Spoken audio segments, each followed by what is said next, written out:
जय हिंद। अगले 200 दिनों में, 200 दिनों में नहीं, 200 एपिसोड में, वो तो हम 10-20 दिन में कवर कर देंगे। अगले 200 एपिसोड में हम 200 तरीके की स्ट्रेटेजी लाने वाले हैं एसएससी को क्रैक करने के अलग अलग। अब सबसे पहली कुछ रिक्वेस्ट है तुम लोगों से कि जितने लोगों की भी स्ट्रेटजी एक प्रॉपर हो, जिस पे वो काम कर रहे हैं और उनको मज़ा आ रहा है, हम हाथ जोड़ के दोनों कान पकड़ के तुमसे कह रहे हैं भैया मेरी किसी भी वीडियो को फिर फॉलो करने की ज़रूरत नहीं है, वरना कंफ्यूज हो जाओगे।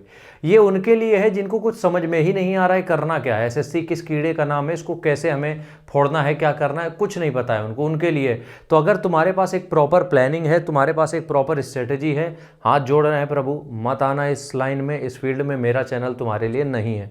ये हम पहले इसलिए बता दे रहे हैं क्योंकि बाद में तुम कमेंट करोगे टाइम वेस्ट कर रहे हो मेरा, ये कर रहे हो, वो कर रहे हो, और वो कमेंट पढ़ के हम उसी भाषा में रिप्लाई देते तो मेरे लिए अच्छा नहीं होता, क्योंकि एक सामाजिक चैनल है अपना, ठीक है।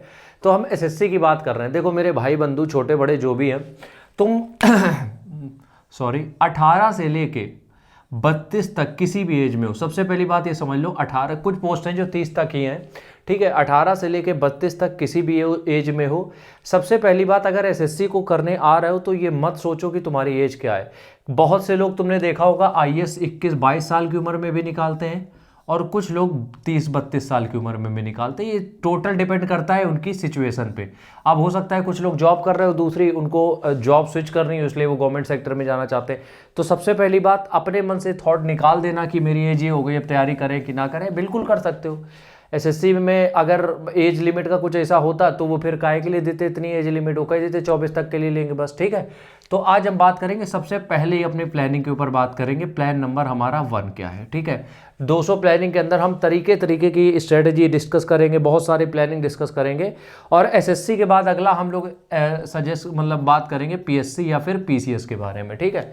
देखो सबसे पहली बात ये समझो, एसएससी का जो एग्ज़ाम है, ये एग्ज़ाम निकाला जा सकता है और इसमें सिलेक्शन के चांसेस भी ज़्यादा हैं। उसका रीज़न क्या है, देखो ये हमें बहुत सारे ऑप्शन देता है, एमटीएस देता है, सीपीओ देता है, सीएचएसएल देता है, हमें सीजीएल देता है, और भी आते हैं, लेकिन ये जो है ये कोर है, ये कोर है। तो 20,000 के करीब वैकेंसी मान लो इनकी, ठीक है।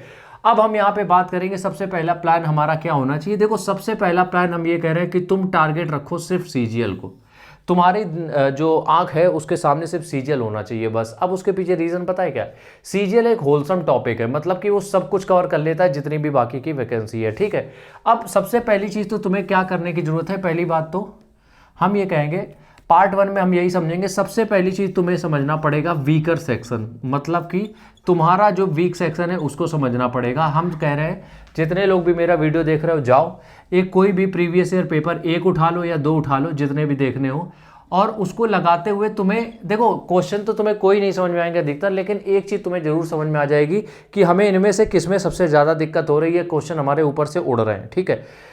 अपने आप को जज मत करना कि तुमने अभी इतनी जल्दी तैयारी चालू करी, कुछ कर नहीं पा रहे हो, ये वो, कुछ अपने आप को फालतू में डीमोटिवेट करने की या जज करने की जरूरत अभी नहीं है, वो बाद में देखा जाएगा, ठीक है। अभी के लिए जज मत करना खुद को। क्यों ना जज करना, उसके पीछे रीज़न ये है कि अभी तुमने पढ़ा नहीं, इसलिए गलत सब हो सकते, ठीक है। तो सबसे पहला अपना चेक करना वीकर सेक्शन।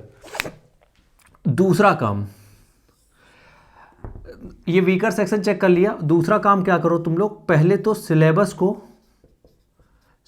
को प्रिंट आउट कराओ, या फिर तुम अपने किसी उसमें लिखो सिलेबस को या तो प्रिंट आउट कराओ या तो किसी कॉपी पे लिखो सिलेबस को। अब उससे क्या होगा, उससे ये होगा सिलेबस तुम्हारे सामने रहेगा, और बिना सिलेबस के तैयारी ऐसी होएगी कि तुम 36 जगह पे तीर मार रहे हो, किसी एक पे मारना वो तुम्हें पता ही नहीं तीर मारना किस पे, तो तुम लगे रहोगे, ऐसे कुछ नहीं होना है। तो तुम सबसे पहले सिलेबस लिख लो, उसी सिलेबस के अंदर बाकी एग्जाम आ जाएंगे, कोई दिक्कत वाली बात नहीं। सिलेबस तुम लिख लो डिटेल में, सिलेबस टॉपिक वाइज, ठीक है। तुम्हें बहुत सारे टॉपिक्स दिखेंगे, सब टॉपिक लिख लो, मैथ का अलग, जीएस का अलग, सब टॉपिक लिख के चिपका लो अपने सामने। पहला काम ये करना है, वीकर सेक्शन हटा दो, पहला काम ये करना है कि हमने अपने सिलेबस के जितने टॉपिक थे वो लिख लिए, हम श्योर हो गए। दूसरा काम, मतलब कि इसमें हम तीसरा लिख रहे हैं, लेकिन दूसरा काम क्या है, देखो दूसरा काम हमारा ये है कि हमें किताबें चुननी है, ठीक है। हमें क्या करना है, सिलेबस हमने लिख लिया, ये हम शुरुआत कर रहे हैं इसलिए हम इस तरीके से चीज़ें बता रहे हैं, ध्यान रखना, ठीक है। अब हमने क्या कर लिया, हमने किताबें चुन ली, ठीक है। किताबें क्या चुन ली, और एक चीज़ हम यहाँ पे शुरुआत से बता दें कि तुम अभी के लिए ये मान के चलो कि अगले 6 से 8 महीने तुम्हारे पास कोई दूसरा काम नहीं होना चाहिए, ठीक है। इतना भी आसान नहीं है एसएससी, हमने कह दिया तो बिल्कुल आसान हो गया, नहीं, ठीक है। अब तुम्हें क्या करना है, किताबें, क्योंकि देखो तुम कितना भी कुछ कर लो, किताबों के बिना सिलेक्शन नहीं होगा, ठीक है। अब इसके साथ जो टीचर होंगे वो सप्लीमेंट कहलाएंगे। क्या कहलाएंगे? सप्लीमेंट। अब देखो कैसे, किताबों में जो चीज़ें तुम्हें नहीं समझ में आ रही, जैसे कि गणित अगर पढ़ रहे हो तो किताबों से शायद ना समझ में आए, उसके लिए सप्लीमेंट के तौर पे कौन लोगे? टीचर। ठीक है। अंग्रेजी में अगर तुम्हें कुछ नहीं समझ में आ रहा है, उसके लिए क्या लोगे? टीचर, सप्लीमेंट पे। तो टीचर्स के ऊपर डिपेंड नहीं होना है, टीचर्स को एज ए सप्लीमेंट यूज़ करना है। बेसिक तुम्हारा किताबें होना चाहिए। किताबों के लिए हम ये कहेंगे कि मार्केट में जाओ, बिल्कुल भी हम कुछ भी बताएं उस पर भरोसा मत करना, या कोई भी बताए उस पर भरोसा मत करना। मार्केट जाओ, किताबें चेक करो किससे तुम्हें समझ में आ रहा है, किससे तुम्हें समझ में आ रहा है। मैथ के जितने भी टीचर्स हैं उनकी सबकी किताबें लो, तुम देखो किससे तुम्हें ज़्यादा कनेक्ट कर पा रहे हो। क्योंकि हम मान लो राकेश यादव सर की किताब बता दे, अब कुछ लैंग्वेज है जो तुम एडवांस की है उनकी नहीं समझ पाओगे लैंग्वेज ही, तो तुम जब मार्केट जाके चेक करोगे तब तुम्हें समझ में आएगा अच्छा ये किताब मेरे लिए है, तो वो जाके वहाँ पे तुम किताबें चुनोगे। दूसरा काम हो गया, जब तुमने किताबें ले ली, अब तुम जब किताबों को सॉल्व करने बैठोगे तो तुम्हें ये समझ में आएगा कि हाँ इस सब्जेक्ट में हमें सबसे ज़्यादा दिक्कत हो रही है। अब देखो, किसी का गणित कमज़ोर हो सकता है, किसी की अंग्रेजी कमज़ोर हो सकती है, ठीक है, लेकिन दोनों, सबका दोनों कमज़ोर नहीं हो सकता, ये बात मान के चलो, हमने अभी तक जितना भी देखा है।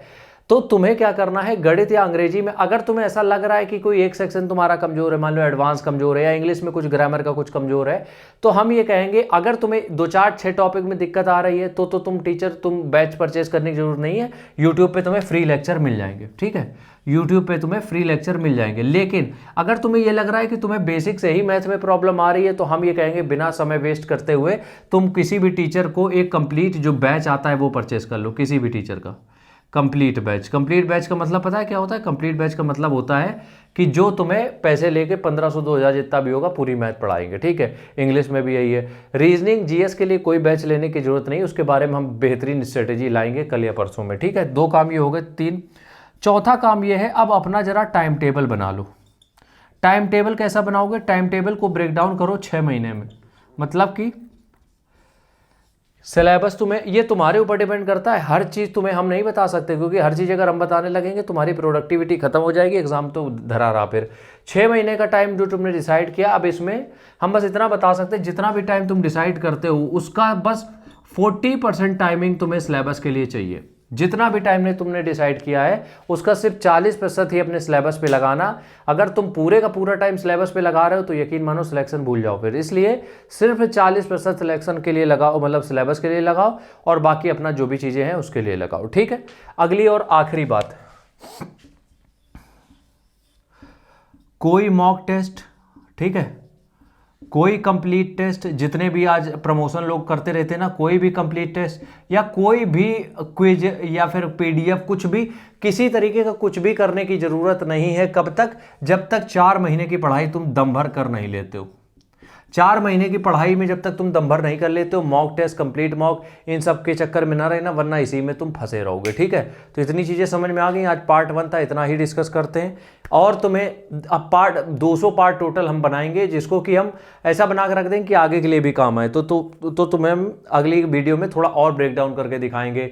अभी तो हमने इसकी बात की, अब हम सब्जेक्ट वाइज चलेंगे, बहुत सारी चीज़ें डिस्कस करेंगे, तो तुम ये चीज़ें समझ गए होगे मेरे हिसाब से। और बस इतना ही है आज के वीडियो में। अगले पार्ट में समझेंगे हम कि हम इतने टाइम में कैसे खुद को मैनेज करके चीज़ें कर सकते हैं। ठीक है, राम।